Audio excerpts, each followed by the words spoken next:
વૃષભ રાશિ પોઝિટિવ મહેમાનગતિમાં સમય પસાર થશે. ઘરમાં આવનારા લોકો સાથે મહત્વપૂર્ણ મુદ્દાઓ પર પણ ચર્ચા થશે. જો તમારી પાસે મિલકત અથવા વાહન સંબંધિત કોઈ વિચાર છે, તો તેને અમલમાં મૂકવા માટે આ શ્રેષ્ઠ સમય છે. વિદ્યાર્થીઓ તેમના અભ્યાસ પ્રત્યે સજાગ રહેશે.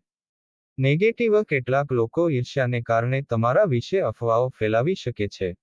પરંતુ આ બાબતોને અવગણો અને તમારી પ્રવૃત્તિઓમાં વ્યસ્ત અને મગ્ન રહો. બીજાની અંગત બાબતોમાં હસ્તક્ષેપ ન કરો. વ્યવસાય સરકારી કામો સંબંધિત વ્યવસાયમાં ઉત્તમ સફળતા મળવાની સંભાવના છે. તેથી, બેદરકાર અને આળસુ ન બનો અને સંપૂર્ણ સમર્પણ સાથે કામ કરો. નોકરીમાં સંપૂર્ણ ગંભીરતા અને ઈમાનદારી સાથે તમારું કામ કરો. આ સમયે તમારી પ્રગતિની શક્યતાઓ છે. પારિવારિક વાતાવરણ સુખદ અને વ્યવસ્થિત રહેશે. પ્રેમ સંબંધો